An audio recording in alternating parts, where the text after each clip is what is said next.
Assalamualaikum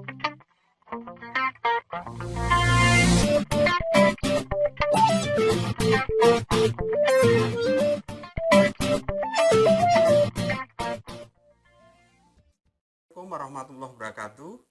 Pada saat ini fokus kita pada materi hidrolisa. Ya, hidrolisa. Materi kimia SMA kelas 11 semester 2. Hidrolisa pada bagian pertama ini kita akan menguji sifat beberapa garam termasuk asam atau basa. Sehingga di sini kita data pengamatan. Ya. Data pengamatan sifat garam. Kita buat tabelnya dulu.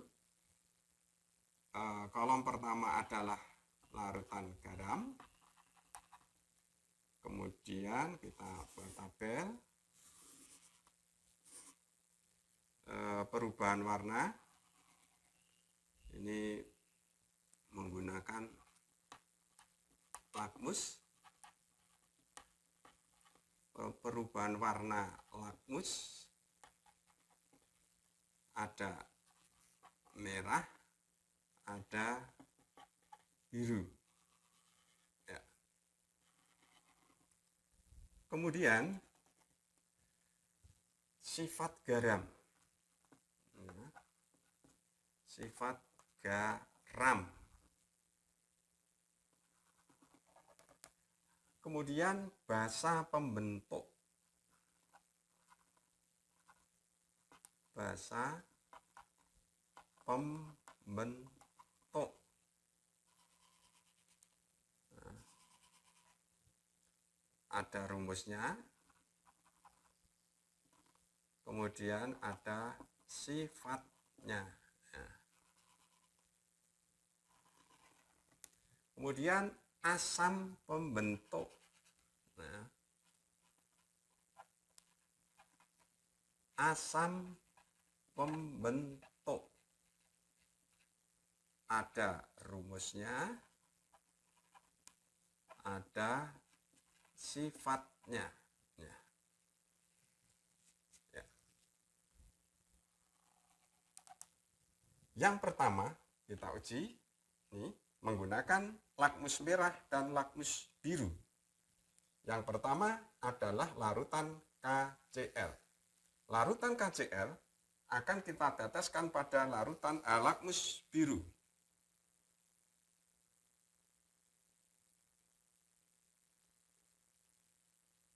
Ya. Ya. Ini tetap biru. Ya. KCl. Biru tetap biru. Kemudian dengan lakmus merah KCl.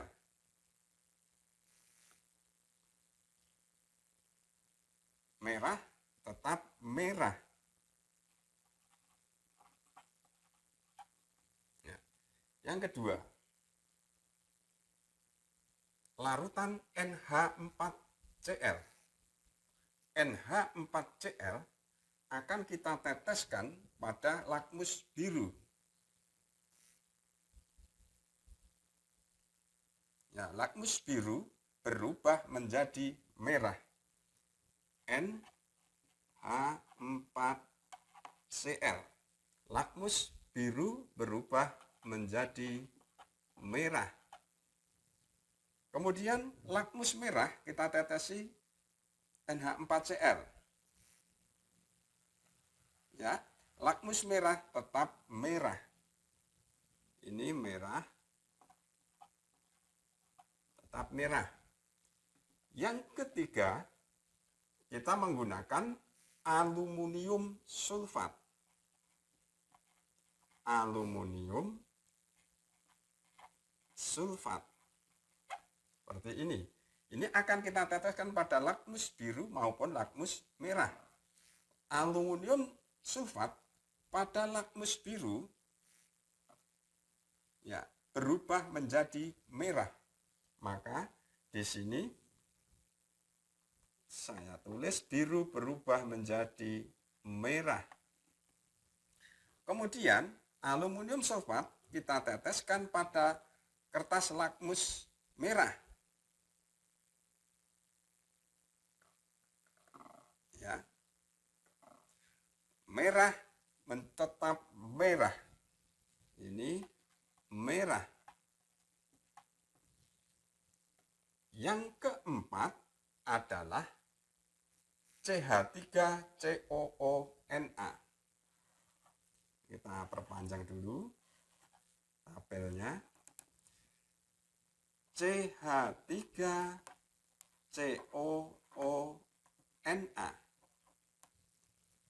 CH3CONa kita teteskan pada lakmus biru dan lakmus merah. Lakmus biru, ini ya lakmus biru, kita tetesi CH3CONa.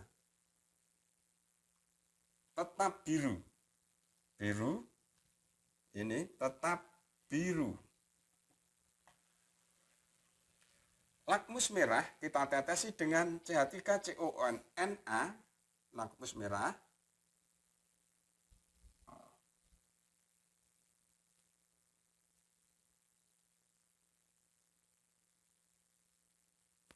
Ini tetap merah kebiruan. Ya. Ini warnanya merah. Yang selanjutnya, ini merah kebiruan. Ya, ini warnanya merah kebiruan. Selanjutnya, yang berikutnya, Na2CO3. Na2CO3 untuk kertas lakmus biru,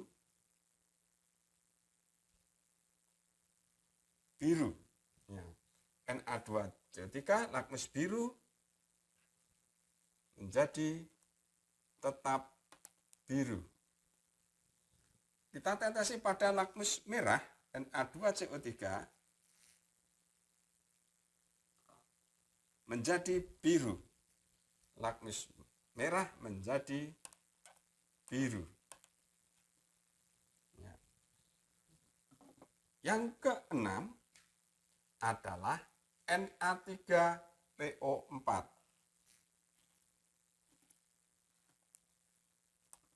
Na3PO4. Kita teteskan pada lakmus biru maupun lakmus merah. Lakmus biru lebih dahulu. Biru tetap biru. Biru tetap biru. Sedangkan lakmus merah menjadi biru. Lakmus merah menjadi biru. Ya. Inilah hasil pengamatan. Nah, ini tadi yang CH3COONa, nah ini lama-lama menjadi kebiruan. Nah, sekarang kita lihat. Ini sudah sampai pada ini. Kalau ini KCl, merah tetap merah, biru tetap biru, berarti sifatnya adalah netral. Nah, sifatnya netral.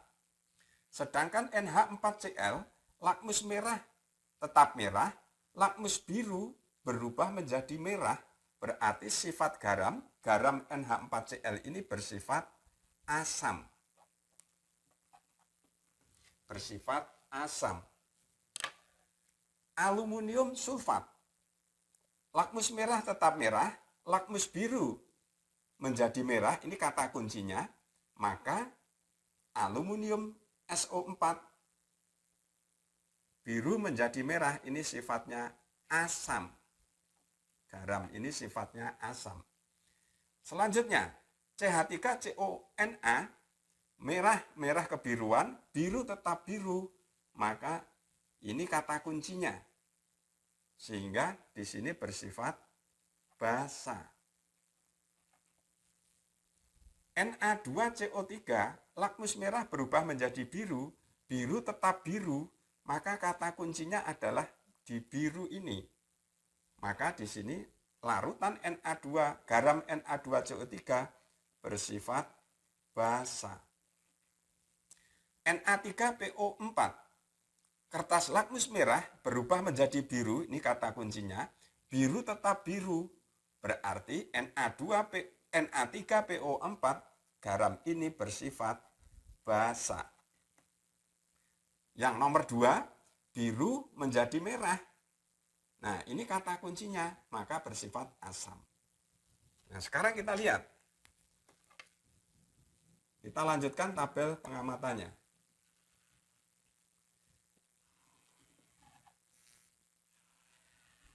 Ya. Untuk basa pembentuknya, kita lihat basa pembentuk dari KCl, karena di sini ini K, nah, maka K basa pembentuknya di sini adalah KOH. KOH, K itu golongan 1, maka ini sifatnya kuat. Ya, kuat. Sedangkan asam pembentuk dari KCl itu adalah Cl. Rumusnya sebenarnya dari HCl, asam klorida. Ini sifatnya juga kuat. Ya. Kemudian yang kedua, NH4Cl, asam pembentuknya itu dari Cl ini. Sehingga ini adalah dari asamnya adalah HCl. Sifat asam dari HCl itu kuat. Kemudian untuk NH4 atau basa pembentuk dari NH4Cl adalah NH4 ini. Berarti rumus basanya, pembentuknya adalah NH4OH. Basa NH4OH itu bersifat lemah. Yang ketiga, aluminium sulfat.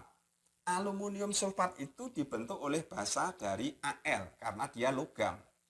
Aluminium sulfat rumusnya berarti basanya pembentuknya Al OH 3 kali. Karena aluminium ini berada pada golongan 3. Aluminium OH 3 kali ini bersifat basa lemah. Kemudian sulfat.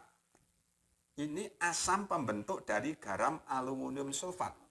Sulfat asamnya adalah H2SO4. Asam sulfat itu berarti sifatnya kuat. Ya. Kemudian CH3COONA. Asam pembentuknya adalah CH3COO. Ya. Maka rumus asamnya di sini CH3COOH. Karena ini asam organik, maka ini sifatnya lemah. Asam yang lemah. Kemudian basa pembentuk dari CH3COONA itu dari Na. Na ini membentuk basa, rumus basanya adalah NaOH. NaOH ini bersifat basa kuat. Yang kelima, Na2CO3. Basa pembentuknya itu dari Na ini, logam. Nah, Na ini basanya, rumusnya adalah NaOH. NaOH termasuk basa kuat. Sedangkan asam pembentuk dari Na2CO3 adalah CO3 ini. Asamnya, rumusnya H2CO3. H2CO3 sifat asamnya adalah lemah. Yang terakhir, Na3PO4, asam pembentuknya dari PO4 ini yang belakang. Rumus kimianya H3PO4. Ini termasuk asam lemah. Nah, karena dia bersifat basa, berarti ini lemah.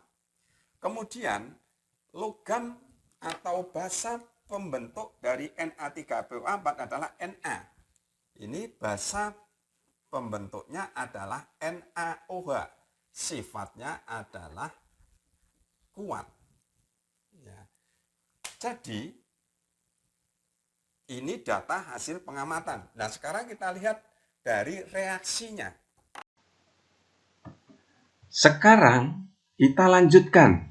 Setelah kita mengamati beberapa jenis garam berdasarkan sifatnya atau menggunakan dengan kertas lakmus, kita tahu asam penyusunnya, basa penyusunnya, maka sekarang kita ke reaksi hidrolisa. Yang pertama, garam yang kita gunakan tadi adalah KCl. KCl berasal dari garam dari asam kuat dan basa kuat. KCl kita reaksikan dengan H2O. Mengapa harus direaksikan dengan H2O? Karena hidrolisa itu sendiri artinya peruraian garam oleh air. Sehingga garam itu harus direaksikan dengan air. Jadi nanti setelah direaksikan dengan air, apa yang terjadi? Untuk itu kita ikuti tayangan berikut ini. Kita lanjut. Setelah dengan air, maka membentuk suatu kesetimbangan KOH plus HCl.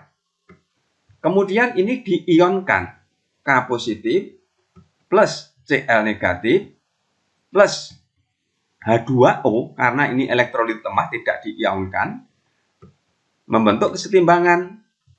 Ini basa kuat diionkan K positif plus OH min plus ini asam kuat diionkan H positif plus Cl min.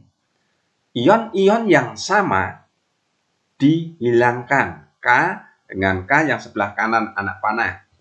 Cl dengan Cl yang di sebelah kanan anak panah. Sehingga reaksi akhir dari reaksi hidrolisis KCl itu adalah H2O membentuk kesetimbangan atau reaksi ion bersih plus H positif.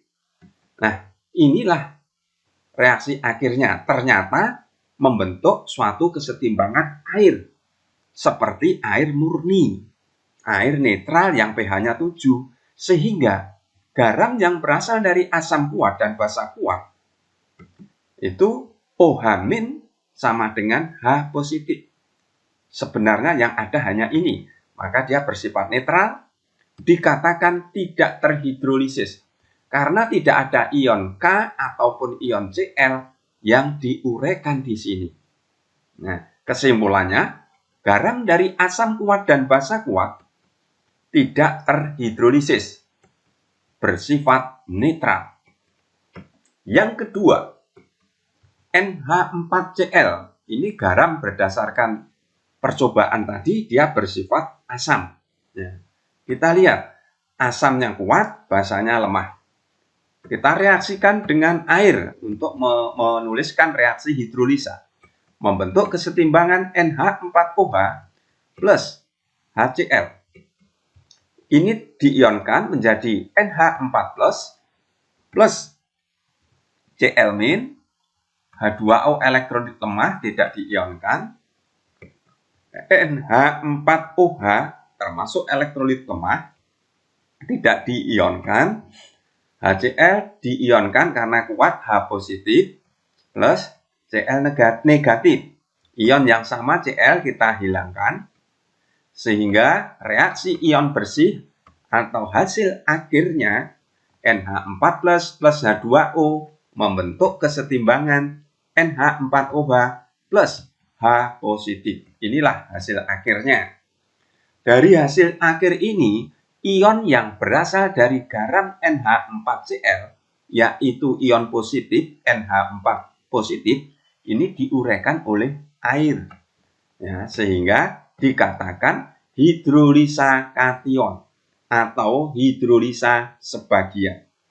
Nah, di sebelah kanan anak panah ada ion H positif. Ini menyebabkan NH4Cl larutannya bersifat asam.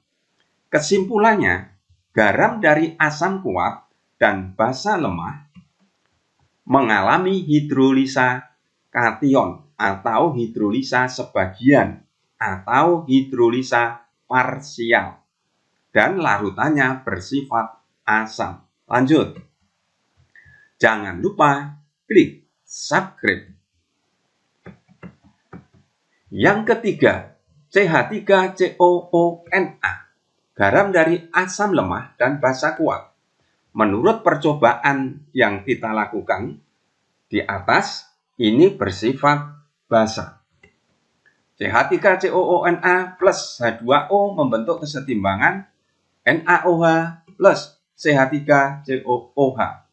Basa, ini asam.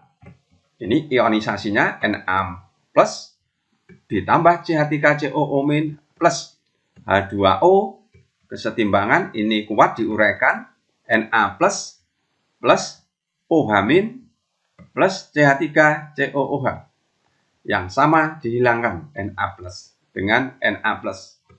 Nah, sehingga CH3COO- plus H2O menjadi OH- plus CH3COOH. Inilah reaksi akhir hidrolisa dari CH3COONA. Ada ion negatif yang berasal dari CH3COONA diuraikan oleh air. Maka dikatakan garam dari asam lemah dan basa kuat ini mengalami hidrolisa anion atau hidrolisa sebagian. Kemudian di sebelah kanan anak panah ada OH-. Ini yang menyebabkan larutan CH3COONA bersifat basa. Kesimpulannya, garam dari asam lemah dan basa kuat mengalami hidrolisa anion atau hidrolisa sebagian atau hidrolisa parsial dan larutannya bersifat basa. Lanjut. Nomor 4. Garam Al2S3. Ini berasal dari asam lemah dan basa lemah. Bagaimana reaksi hidrolisanya? Kita lihat. Al2S3 ditambah dengan H2O membentuk kesetimbangan AlOH 3 kali, basanya lemah. Kemudian H2S, asamnya juga lemah. Ini terionisasi Al3 positif plus S2 negatif plus H2O membentuk kesetimbangan. Karena ini lemah semua, maka tidak diionkan. AlOH 3 plus H2S. Inilah hasil akhir reaksi hidrolisa berasal dari asam lemah dan basa lemah, garamnya. Nah, dari hasil akhir ini ternyata baik ion positif maupun ion negatif diuraikan oleh air. Ya. Sehingga menjadi basa dan asam. Maka dikatakan ini hidrolisanya kation, ini hidrolisanya anion. Maka garam dari asam lemah dan basa lemah hidrolisa kation dan anion atau hidrolisa total. Larutannya, jika Ka lebih besar dari Kb maka akan bersifat asam. Tetapi nanti jika Ka lebih kecil dari Kb larutannya bersifat basa. Lanjut. Rangkuman dari sifat garam, apa yang sudah kita lakukan percobaan maupun kita reaksikan. Kita refleksikan pada rangkuman berikut ini. Nomor 1, jenis garam, asam kuat dan basa kuat. Garam yang berasal dari asam kuat dan basa kuat, kalau saya ambil contoh NaCl, tidak terhidrolisa. Sifat garamnya netral. pH-nya berarti sama dengan 7. Yang kedua, jenis garam yang berasal dari asam kuat dan basa lemah, contohnya NH4Cl. hidrolisisnya sebagian atau parsial, sifat garamnya asam, sehingga pH-nya kurang dari 7. Yang ketiga, garam yang berasal dari asam lemah dan basa kuat. Saya ambil contoh misalkan CH3COONa. Sifat hidrolisisnya adalah sebagian atau parsial. Sifat garam larutannya adalah basa, sehingga pH-nya lebih besar dari 7. Yang keempat, garam yang berasal dari asam lemah dan basa lemah. Saya ambil contoh Al2S3. Sifat hidrolisanya hidrolisa total. Sifat larutan garamnya tergantung harga Ka dan Kb. Kalau Ka-nya lebih besar dari Kb bersifat asam larutannya, tetapi kalau Ka-nya lebih kecil daripada Kb, larutannya bersifat basa. Demikian juga pH-nya. Kalau Ka-nya lebih besar, pH-nya kurang dari 7. Kalau Ka-nya lebih kecil, berarti pH-nya lebih besar dari 7. Dan jangan lupa klik subscribe. Sampai di sini dulu. Mudah-mudahan tayangan ini bermanfaat untuk kita semua. Terima kasih. Wassalamualaikum warahmatullahi wabarakatuh.